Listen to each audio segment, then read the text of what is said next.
Thank you, Aruna, Anil, Harish, my wife Anjali, in-laws, old friends, and hopefully some new friends after this talk. I'm going to speak for the next 18 minutes on Comfort is for Wimps. It is from my book, Born to Baba. This is a 130-page book. It took me 6 years to write.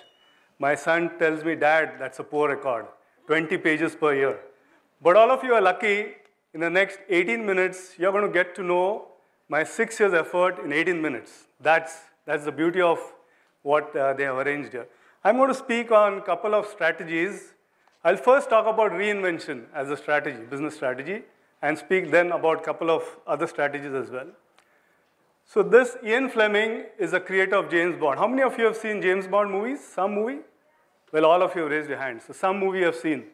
So Ian Fleming is a creator of James Bond. He was in World War II. He worked with the British Naval Intelligence. He retired, went to Jamaica, settled down in a place, bungalow called Golden Eye. And he was the guy who created James Bond, a British Secret Service agent, 007, surrounded always by beautiful people, amazing cars. And he created James Bond. 1962 was the first movie of James Bond, Dr. No. Dr. No, Sean Connery was there, made $1 million, big hit. James Bond franchise is the most successful film franchise ever in the history of film industry, very successful. But in between, it faced a lot of competition from Bourne Identity, from Fast and Furious, Mission Impossible. They had to reinvent. It was doing exceedingly well, but despite doing so exceedingly well, they had to reinvent. And this is what happened. 3rd November 2012, Skyfall was released in Mumbai. Me and my wife Anjali went for day one, 6:30 p.m. I was staggered. I saw so many changes in the movie. I came out, good old days, you had to come out, again book in the ticket box office window. I booked for day 2. I was staggered. Day 2, I wanted to go again. Day 3, my wife refused. Anjali said, of course not. My kids refused, neighbors refused, friends refused. So I didn't see it third time. But Skyfall is an amazing example of how the Bond movie was invented. There's so many changes in Skyfall. I can go on and on, but let me tell you just one example. In Bond movies, you have Mr. Q, who normally gives all those gadgets and toys and cars. In Skyfall, Mr. Q is a young 31-year-old Ben Whishaw. He meets James Bond in a museum, and he hands him just a gun and a radio. And then he asks James Bond, were you expecting an exploding pen? We don't really do that anymore. So here's a 31-year-old Ben Whishaw telling James Bond, we don't really do that anymore. The entire character of Bond was reinvented. From Martini, which was shaken and stirred, we had Bond drinking vodka straight from the bottle, Bond in Heineken beer ads, Bond in the last scene of Skyfall shedding tears. What is happening there? Entire character of James Bond was reinvented, and it became a big success. Made at $300 million, it netted more than $1 billion. Huge success. So what is the story in all this? Even if you have a successful product, does not mean that you should not reinvent yourself. James Bond is very successful, but yet they reinvented. There are a lot of stories to support how some brands have reinvented. I'll just give 2 quick examples. Burberry is a British brand, clothing brand. A couple of years back, they realized that they have to move with the times. Traditional British clothing with technology. They combined in their stores, they had a lot of iPads, iPods, technology. A person could walk in and figure out the clothes. Then they had fashion shows which were beamed live. It's become a big hit. The reinvention of Burberry was a big hit. They did not have, because already big success. Closer home, you see Raymond. Raymond was struggling a little bit after what they call the Zarafication of clothing. Zara is a new famous clothes line, and all young people go for Zara. Zarafication had hit them hard. They started made-to-measure clothing. They have reinvented themselves. So reinvention is my first topic. Reinvention is not only when companies are not doing well. Reinvention also should happen when you're doing exceedingly well. James Bond, Skyfall, and then Spectre shows that you can reinvent also and make it a big success. Let me move to the next part of Alexander the Great. At the age of 20, and some of you behind there are at the age of 20, some of you here are closer to that date as well, but some of you there are age 20. At the age of 20, Alexander became a king. Suddenly, his father was killed, King Philip, and he suddenly became a king. He started his campaign at the age of 20. By the age of 32, he had conquered the entire known world known at that time. He came right up to India, in Pakistan that time, and he went back. On his return journey, he died. But by age 32, he was the emperor of the entire world. How did he become that way? It is not by just his might. I will just give one example. This is a famous battle of Gaugamela. Gaugamela is a plain, huge ground in Persia. He had 50,000 troops on his side. On the other side, Darius, King Darius, another famous king, had more than double the number of troops. What happens here? In traditional battle, you have larger number of troops, you come head on, and the person with larger troops and infantry and cavalry wins. But Alexander fought and won all his battles because of really, really good strategy. He thought of a great strategy. He said instead of going straight up, he'll go right. He had a very light, people with light cavalry and infantry. He went to the right. King Darius didn't know what to do. He had a huge army. By the time he turned his army to take Alexander, he had formed a gap in the huge army. Alexander came within 15 feet of King Darius. Darius fled, and he left the battlefield. This was one of the most interesting battles of Alexander. He won it with a smaller army just by using better strategy. All of you can, when you graduate, start a new company, and you can win against a big company. You have the digital in your hands. You can use a digital platform and win. One of the most famous case studies of a small company winning against a big multinational is that of Nirma.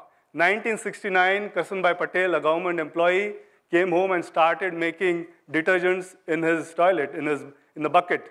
Named it Nirma after his daughter Nirupama, and he sold it at 3 rupees 50 paise a kilo. Surf was at around 13, 14 rupees. He found a gap in a huge company which dominated the market of detergents, become a huge success. This is possible even now, and now you actually have a better chance because you can find always a gap. You have to find a gap in the market share of a large company. Find the gap, go after it, and you will certainly win. I'll quickly move on to something more local, which is Kabaddi. How many of you have seen Pro Kabaddi on television live? A lot of you have. How many of you will watch Kabaddi before Pro Kabaddi? Okay, some of you have. Pro Kabaddi was launched in 2014. Kabaddi is a sport which has evolved from wrestling. It's a very old sport, thousands of years old. But a cricket-obsessed country like us, not many people watch Kabaddi on television. The people who played Kabaddi were poorly paid, and there were no sponsors. Still, Pro Kabaddi suddenly happened, I think, in 2014, first season. What happened suddenly? Suddenly, you had Kabaddi were designed like a WWE, a WWF. Players came in with strobe lights, crackers, loud music, thumping music, exceedingly well done for the television audience. Kabaddi is an interesting example of how you can resurrect a brand. If you have a good brand, good product lying somewhere down in your godown somewhere else, neglected, bring it out and polish it up and introduce it in the market. Today, Pro Kabaddi League has the second higher viewership after IPL. My bet is in a year, or maybe in a couple of years' time, it will have more viewers than IPL. It's a sport which resonates with all of us, with Indians. It's a sport now which is made very contemporary. People love to see it. 30 minutes, it's done with 30, 40 minutes, and it's getting a great viewership. It's a great example of resurrecting a great brand. There are many examples of resurrection. Volkswagen Beetle, introduced in 1938, great success in 1970s, then suddenly stopped production. 1998, or I think 2008, they again started it, again a big success. People who had Volkswagen Beetle, always associated that car with free mind, liberal thinking. They bought it, they lapped it up. Beetle is the largest selling car on a single platform. 22 million cars have been sold. Old brand resurrected. Interestingly, they've said that they'll stop production again of Beetle. So let's see what happens after that. Formula One racing. Does anyone follow Formula One racing? Well, we have some of them here. I follow Formula One racing very seriously. For F1 racing, if you're new, you'll wonder, what is it that there are, in 90 minutes, there are 20 cars going round and round. at speeds of 250, 300 kilometers an hour. Is it just fast cars? What is it? And then you realize that there's so much strategy in Formula One, it's not funny. In Formula One, a car comes, there's a pit stop there on the screen. A car comes for a pit stop. 20 people are around the car. What happens in that pit stop? Tires are removed, new tires, fresh tires are put, and the car is cleaned. How much time you think it takes for 4 tires to be removed? Now, people who have watched the race should not respond. How much time does it think you take for the tires to be removed and tires to be put back? 2 to 2.5 seconds. Between 2 seconds to 2.5 seconds, 4 tires are removed, new tires are put, and the car takes off. It's cleaned out. How does it happen? It's a case of extreme engineering skills. There's a lot of engineering there. And, of course, immense teamwork, lot of practice, and absolute agility. So if you want to learn teamwork, agility, speed, engineering excellence, watch how a tire is changed in Formula One. So next time someone takes more than 24 hours for you to respond to an email, just send them a mail back saying, in the last 24 hours, 130,000 tires could have been changed.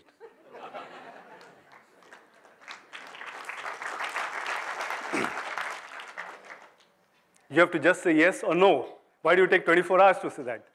2.5 seconds. The world record is now 1.89 seconds.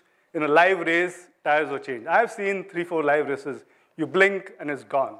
So this is a very interesting example of teamwork and agility. Let me move on to my next, and something which will probably resonate with a lot of people here, the movie Sairat.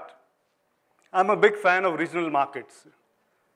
I think India is a conglomeration of huge, large number of regional markets. When you go have a new product or service, you always say, I'm going to capture the entire India. I want to be number 1 in India. Is that the right strategy? May or may not be. You could always be number 1 in a region and make a lot of money. Sairat was made at 4 crores of rupees. Before Sairat was released, the entire Marathi industry was about 200 crores, 250 crores or thereabouts. This movie by itself made 100 crores. One movie made 100 crores, showed, yeah, please go on, clap, don't. This movie showed that regional markets are equally important. This movie was shown in smaller places at 6 p.m., 9 p.m., 12 p.m., and a 3 a.m. show. And it's not a Rajinikanth movie. If it's a Rajinikanth movie, you assume 3 a.m. is the right time. There are 2 newcomers in this movie. This girl is 15 years old from Akluj, and this boy is from Pune, 21 years old. There are regional players everywhere. You have to just go and find them. Wagh Bakri tea is a great example from Gujarat. It's a huge market share. You have in North Vijon, personal care products, not so easily found in other parts of the country. Every market, every place, there are fantastic regional products which do exceedingly well. Why is it that a national player cannot dominate in that region? Because these players are quick to the market, they understand the local needs, they bring out products which are exceedingly fulfill the needs of that local person. And they have imagery, they have marketing campaigns, which fit exactly the regional markets. So regional markets are also equally important. Let me end with my last, which is Baba and the brand of extension. So the name of my book is Born to Baba, so this is my last part of Baba. I'll quickly talk about the new godmen who are here in India. They have created a huge revolution, and truly speaking, India is the biggest laboratory in the world where godmen are into commerce. You have the case of Baba Ramdev, who is known for his yoga. Then suddenly he starts selling amla juice. Then you have his Patanjali Ayurveda with 10,000 crores of rupees selling everything from cow's ghee to milk, noodles, threatening to have jeans, opened a restaurant, all products. And you have Sri Sri Ravi Shankar selling other products. We have from Coimbatore, Sadhguru also selling some products on furniture. So what is happening over here?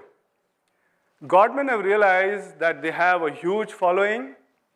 You have to tell these followers, buy these products, and it becomes a virtuous circle. followers buy your products, and you keep adding to your numbers. There are 2, 3 things happening here. India is and will remain the biggest laboratory in the world for godmen and godwomen to sell products. Any godman or godwoman worth any number of followers is going to introduce commerce. They have realized there is serious commerce to be made here. And they're very smart business people, very, very smart. They understand how commerce is to be made. They will go after Indian diaspora outside India, all the Indians living outside. And then finally, they'll also go after people who are not Indians. Their pitch is fundamentally health, organic stuff. They will do it, and they're doing it in a very organized manner. So whichever product you are in, whichever service you are in, you may be in the business of making television screens, lights, chairs. Remember, in times to come, it's a matter of time, whichever service you are, godmen or godwomen will have a product service in that area. So you have to compete with them. Is there a downside, or will this story continue? There is. The product is so closely associated with the person that something happens to the individual and the product falls. You have an example of Ram Rahim. He is the head of DSS. It's a very old social, political, whatever, religious gathering. In his heydays, he claimed to have 50 million followers. It is 1947 when DSS was formed. They had introduced a product called MSG, which was cow's milk, ghee, everything similar to Baba Ramdev. Interestingly, he had followed the Bollywood route. He had made 4 movies. He had had 6 albums he had cut, and he had claimed to have 100 rock shows. But ultimately, last year around this time, he was arrested for rape and is sitting in jail. So each of these godmen has got separate strategy. Baba Ramdev is up in your face on all the products, advertisement. He endorses it fully with his face, brand everywhere. Sri Sri Ravi Shankar, you know it's Sri Sri Ravi Shankar, but his face does not appear on the product. Sadhguru has products, which are more esoteric. And MSG had followed an interesting route. MSG had followed a route of Bollywood. It's a very interesting route. He failed. But these are people who are here to stay. So Baba and the art of brand extension is here to stay. You have to remember, whichever business you're in, these folks are going to follow. So coming back to my title, comfort is not for wimps. So you have a successful business. You have a business which is doing well. You have to apply some of these strategies. You cannot sit comfortably saying, I have done great businesses here. I'm just going to increase it next year. Things are just going to follow. You either have to reinvent your business. You have to resurrect some brand you have. You have to be in an agile world. You cannot take time to respond. And that's agility you learn from F1. You have to remember that there are very strong regional players, regional markets. They are here for you for the asking. You have to understand them and go after them. And remember, lastly, there are godmen and godwomen who are in this for serious business. They will come to whichever business you are in. Thank you again, Aruna and the team, for inviting me. It's a pleasure meeting all of you. I love Pune for various reasons. I really genuinely love Pune, but I have no choice but to say it because my in-laws live in Pune. Thank you.